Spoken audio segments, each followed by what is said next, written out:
নমস্কার, হরে কৃষ্ণা, রাধে রাধে। আমি সীমা, অনেকে চিনোই। তো আজকে তোমাদের সাথে ছোট্ট করে শেয়ার করবো আমার এবারে দুর্গাপুজোর বাজার। আমি কি শাড়ি নিয়েছি আর কি আগের কি নেওয়া ছিল, তো সবকিছু তোমাদের সাথে আজকে শেয়ার করবো। ভিডিওটা লাস্ট পর্যন্ত দেখার অনুরোধ রইল। আর কেমন হচ্ছে কি সবাই জানাবে। আসলে আমি ভিডিওটা বানাচ্ছি হচ্ছে একটা কাকিমা আমার শাড়িগুলো দেখতে আসছিল, তো দেখলো সবই। তার জন্য ভাবি তোমাদের সাথেও একটু শেয়ার করি, ছোট্ট করে একটা ভিডিও বানাই, এটাই আর কি। তো আমি এখানে যেগুলো শাড়ি আছে আমি নিজেও জানি না যে আমি কোনটা মানে কোন দিন পুজোতে কোন দিন পরবো। তো দেখা যায় এটা হচ্ছে সুতির একটা ছাপা শাড়ি। কাপড়টা কিন্তু খুবই নরম, শেষ এরকম ধরনের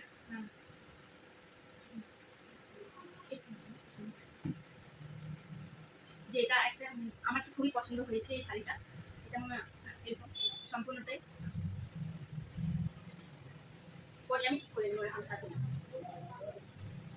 আর এটাও সুতির মধ্যে একটু মিক্স করা আছে। আর এটা হচ্ছে ছাপা শাড়ি। এটা গলাটা খুব সুন্দর আছে। এই যে অনেকটাই আমি টোটাল বাজেট করেছি হচ্ছে আমার এখানে শাড়ি আছে 6টে 7টে শাড়ি আছে, 7টে শাড়ি। আর এটা হচ্ছে অষ্টমী। আর এবার তো অষ্টমী আর নবমী একদিনেই, তো যে ভাবছি যে এই শাড়িটা করবো। এটা হচ্ছে লাল পাড় আর ঘিয়া কালারের আছে একটা জুতো। এগুলো আমি বাজার করেছি হচ্ছে কিছু রায়গঞ্জ থেকে, রায়গঞ্জ বসন্ত স্টোর থেকে, আর কিছু বাজার করেছি কলকাতা থেকে। এখন এটা হচ্ছে আচলা। আমার সেটা খুবই মানে সুন্দর লেগেছে।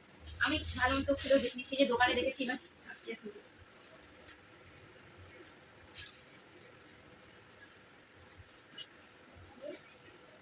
আমাদের তো থাক করে ঠিকঠাক করে। আর এটা এটা হচ্ছে কিসের উপর যে মানে কি বলে, কাপড়টা কিন্তু ভীষণ ভালো। শাড়িটার নাম আমি জানি না, দেখো একটু। কাপড়টা কিন্তু ভীষণ সফট। কাপড়টা এমনিতে দেখে বোঝা যাচ্ছে না, কিন্তু হাতে দিলে ভীষণ সফট টাইপ। উল্টা পাল্টা করে নিচ্ছি আমি যদি। এটা হচ্ছে আঁচল। এটা হচ্ছে আঁচলের দিয়ে। আমি এমন ভাবে বলছি যে দোকানদারগুলো বলে না যে এটা এটা এরকম, এটা আমিও তোমাদের করে বলার চেষ্টা করছি। আর এখানে আছে একটা সিল্কের শাড়ি এরকম। এটা জানি না, এটা আমার হচ্ছে এমনিতেই হঠাৎ করে হয়ে গেছে। এটা আমি পুজোতে পরবো না, এমনিতেই পরবো না। দেখো কেমন লাগছে। এটা এটা আমি আমার একটা অনুষ্ঠানের জন্য নিয়েছিলাম, তো সেই অনুষ্ঠানে পরা হয়নি, ভাবছি এবার পুজোতেই পরবো।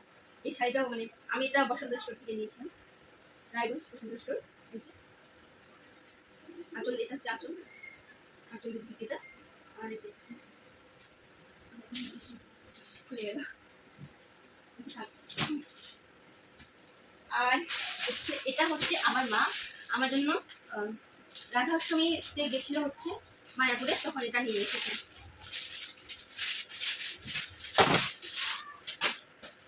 এটা হচ্ছে একদম কি বলে গোপী শাড়ি না কি বলে আমি ঠিক জানি না। এগুলোর শাড়ি হচ্ছে মায়াপুরে পাওয়া যায়, এদিকে পাওয়া যায়, কিন্তু এটা শাড়ি হচ্ছে মায়াপুর থেকে এনেছিলাম আমার জন্য বিশেষ করে। আর এটা হচ্ছে এটার সাথে সায়া টাইপের, এটা গোপী সায়া না কি বলে, এটা অনেক কত সুন্দর, আমার ভীষণ পছন্দ হয়েছে। এরকম অনেকটা বড়। আর এরকম আর হচ্ছে এই যে এটা হচ্ছে এই ড্রেসটা, এটা আমার বিয়ের আগে নেওয়া। মানে আমার বিয়ে হচ্ছে অগ্রহায়ণে, আর দুর্গা পুজো ছিল কার্তিক মাসে। কার্তিক মাসে দুর্গা পুজো, অগ্রহায়ণে বিয়ে ছিল। বিয়ের জন্য আমি এটা করতে পারিনি, যেহেতু আমি নতুন নতুন বউ। আর এখানে শ্বশুর বাড়িতে তো সব অকেশনে তো তোমার ইসেতে গেছি, শাড়ি পরে গেছি। আর এই যে এটা হচ্ছে ক্রপ টপ, এটা আমার পরাই হয়নি। দেখি এইবার যদি পড়তে পারি, কোথাও যদি ঘুরতে যাই তাহলে এটা পরবো। এটা কিন্তু আমার ভীষণ একটা পছন্দের ড্রেস। আর এটা এই ড্রেসটা যদি তোমরা কেউ আমার কাছ থেকে ভাড়া নিতে চাও তাহলে আমি দিতে পারি, কারণ আমার এটা পড়াই হয়নি, আর আশা করি পড়াও হবে না, বেকার বেকার বসে থাকবে। তার জন্য আর কি ভাবছি। এটা হচ্ছে ওড়না, ছোট স্কার্ফ টাইপের, স্কার্ফই বলে, লম্বা।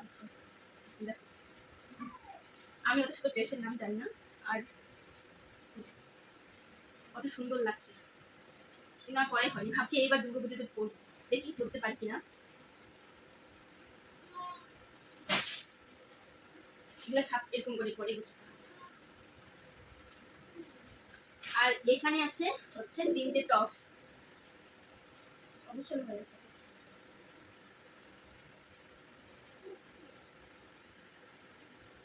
আছে 3টে টপস, এই যে একটা দুটো আমার পরা হয়নি, আর এটা পরেছি যদিও ভিক্টোরিয়া মেমোরিয়ালে গেছিলাম, এটা পরেছি। আর এখানে 3টে টপস হচ্ছে, আর এই যে একটা প্লাজো, জিন্স প্লাজো, এগুলোই। তো টাটা সবাইকে, হরে কৃষ্ণ, রাধে রাধে।